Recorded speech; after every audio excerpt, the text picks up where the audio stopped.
mountain howitzers. They look like tall cannons. They're on the field straight towards the road. You see one sitting there. It looks like it's a toy cannon, half the size of the ones to the right and left.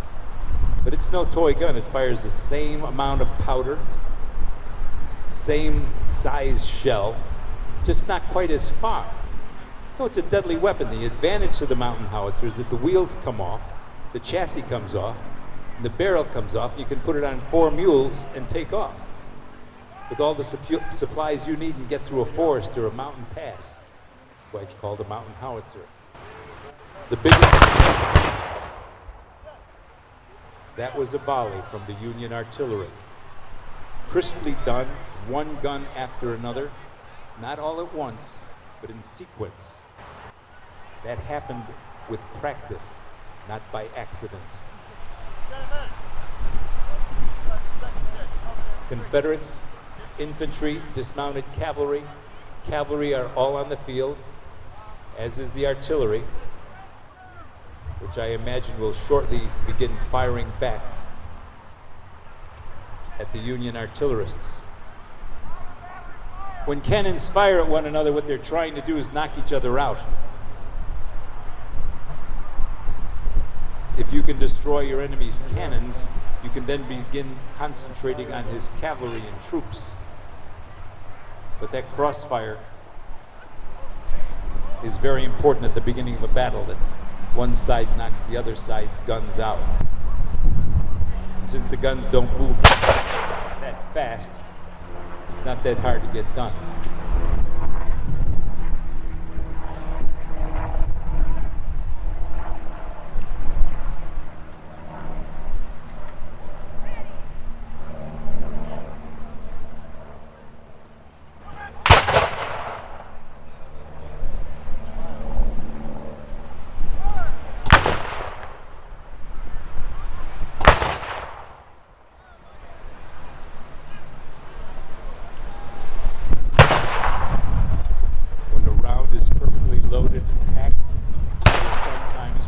A smoke ring. About once in every 10 or 15 rounds does a smoke ring come about.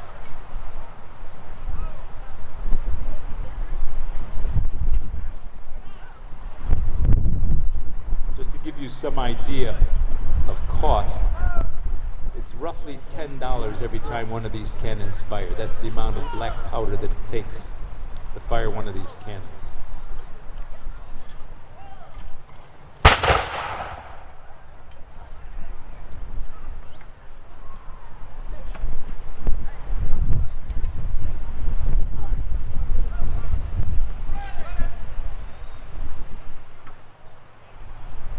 Union infantry is advancing. First thing you notice is there is a Zouave out there. He is dressed in the Algerian uniform favored by Napoleon and his forces. There were Zouaves out of New York and out of Chicago. New York fire Zouaves were very prominent at Gettysburg. You'll also see a woman out there. She's going to be, along with the medical corps, giving water and aid to the wounded. There are doctors in the process also.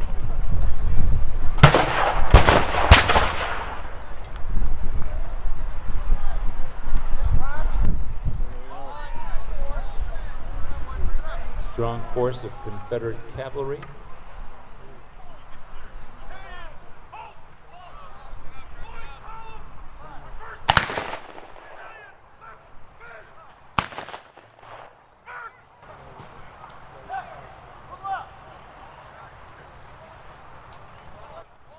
The orders that are given on the battlefield by Union and Confederate officers are the same ones that were used during the Civil War.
You will notice that some of the Confederate cavalry have dismounted.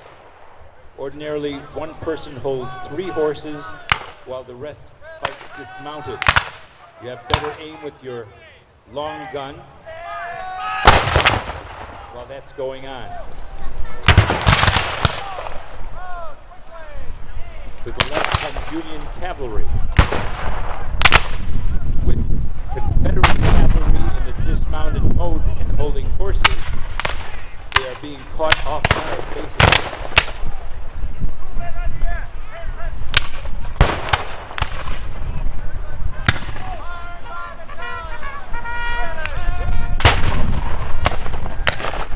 In the distance, you hear bugle call. General McClernand is giving orders to his troops as to what he wants them to do based on those bugle calls. There's a bugle call that tells the men and the horses exactly what to do. Advance, fall back, stay where you are, go right, go left. All of them are done by bugle calls. We'll be hearing some of that this afternoon.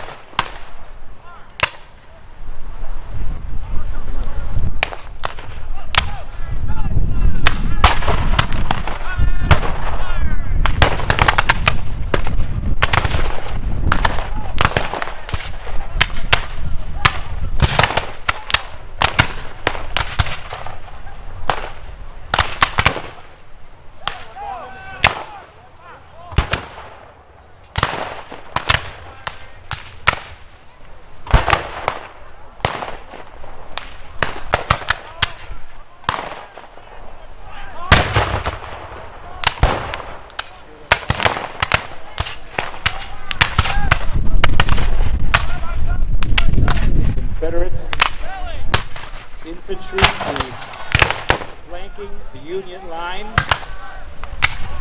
The Union line now has men to the right and left, as well as a cannon very, very close. More Confederates are pouring onto the field.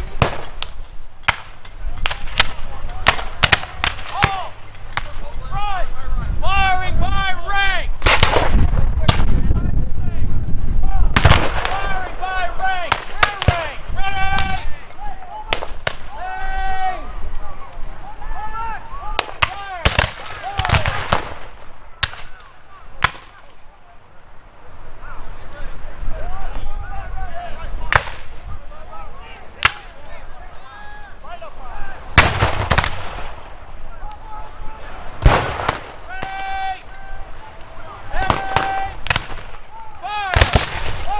The accuracy of the pistols is about 30 to 40 feet before the bullet begins to wind its own way. First company! Left! Right! Left! Right! Left! Right!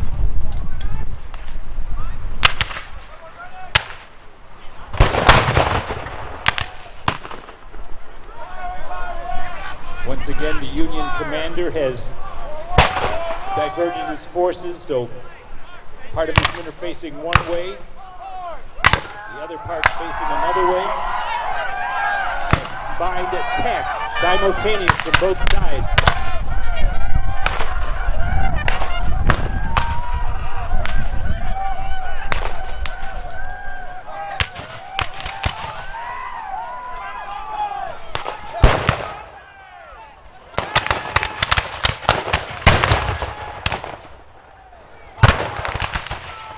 Exactly what the Confederates wanted was to push the Union soldiers back, and that's what's happening.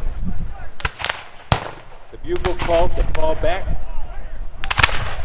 retreat, has been played.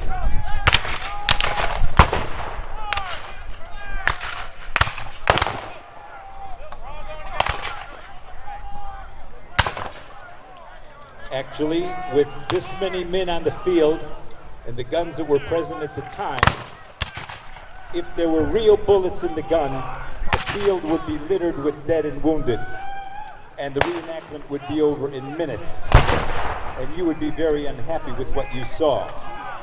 So we're going to wait for the casualties to the very end. I must tell you that there will be a medical demonstration from the parking lot, the place where your car entered the parking field, there is a medical tent. The 17th Corps will be giving a medical demonstration of the techniques of the time. Please do not bring small children because it's sometimes very graphic with the amputation of arms and legs and so forth.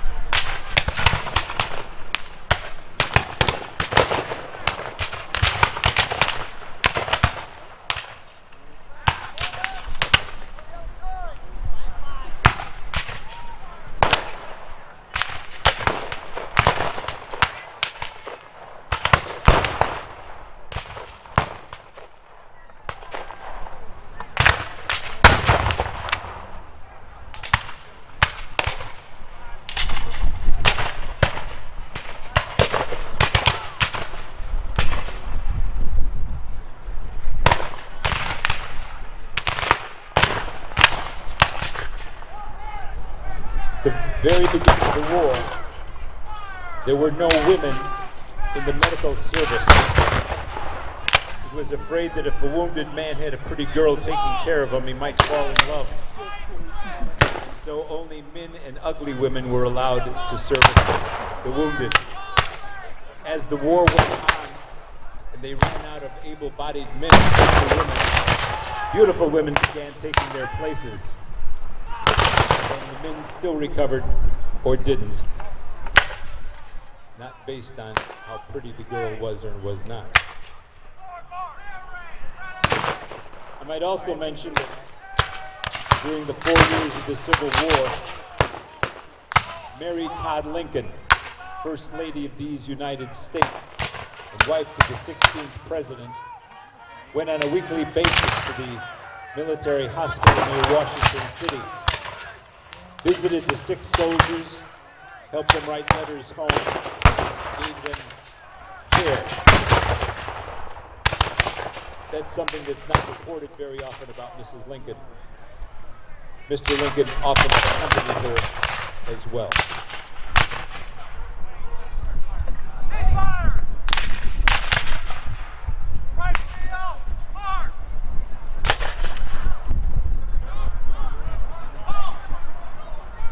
The Confederates' technique of dividing their infantry and dismounted cavalry and attacking in two separate waves was very successful in this engagement.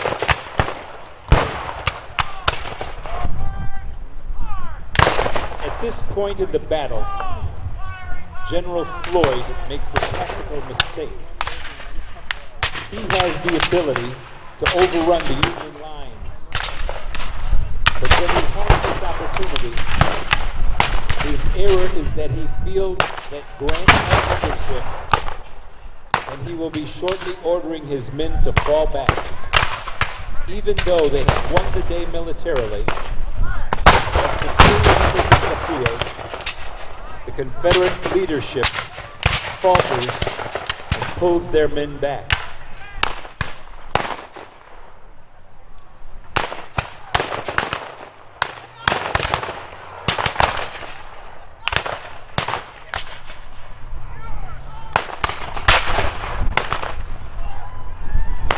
Confederates are sustaining huge casualties.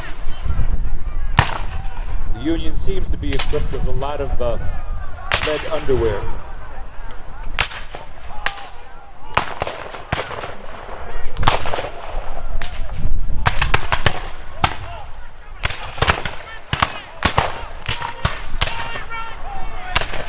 Those men are not skedaddling, they're not running away. They've fallen back, reorganized.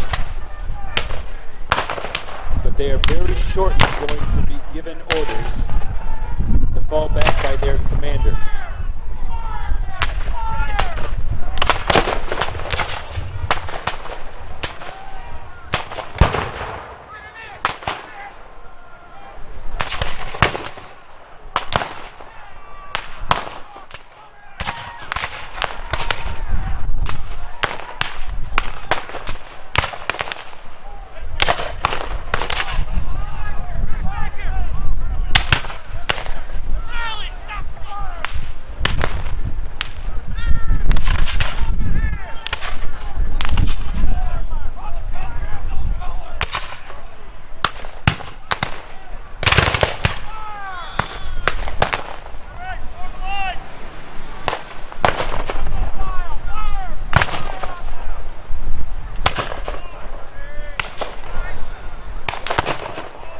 you've ever seen the state flag of Tennessee, it has 3 stars on it: the West, the Central, and the East. During the recent unpleasant, known as the Civil War, the western portion was the first to fall. Then the center of Tennessee fell, including Nashville. And finally, the eastern section of Tennessee went down with Chattanooga. 3 separate lines of thinking, voting, of allegiance in Tennessee. Heavy casualties the Confederates are experiencing is an actual reflection as to what happened during the Battle of Fort Donelson.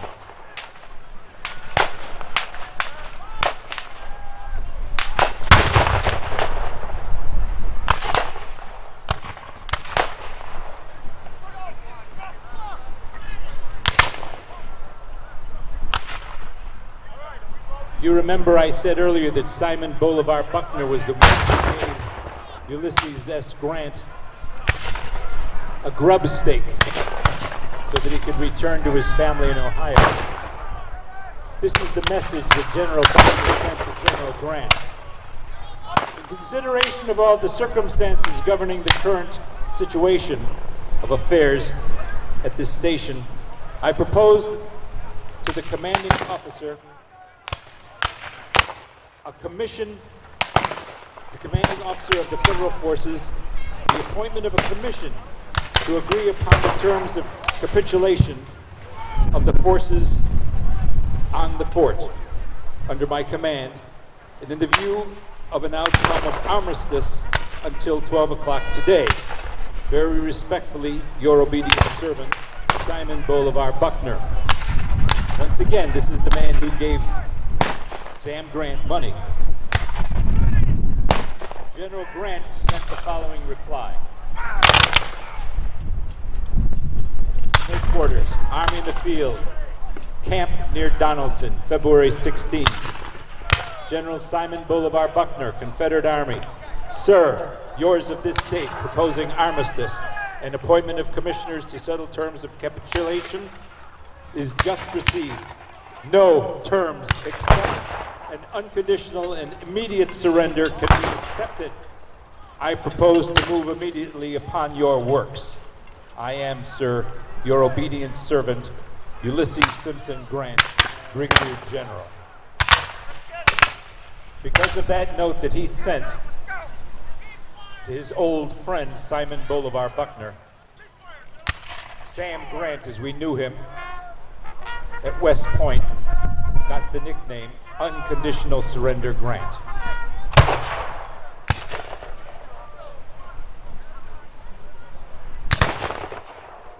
The Confederate officer in the field has raised his sword, a universal notice of a ceasefire. And again, you're just looking at a small part of the battlefield outside of Fort Donelson in Tennessee on the Cumberland River near Dover. If you go to that place today, you'll see the earthen fort that the Confederates had erected. You'll see the Cumberland River, where the Brown River Navy under the command of Admiral Foote bombarded the fort. You'll see some of the guns that were fired at that Union flotilla, and the graves of many, many Americans who died there.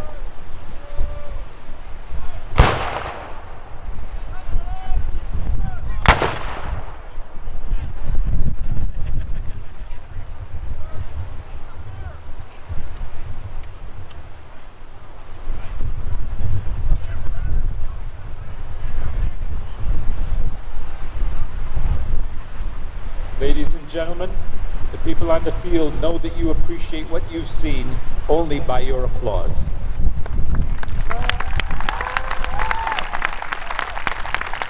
Now something you may not see for a very long time, resurrection.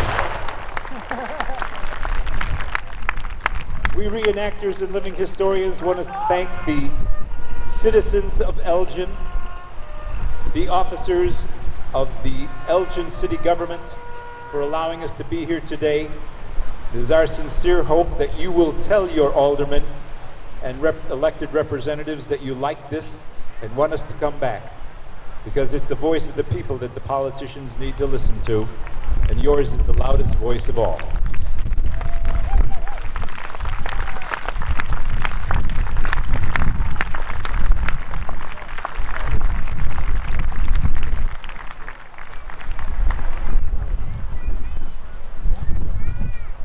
Once again, thanks to the 9th Virginia and John Breeze for putting on such a wonderful show.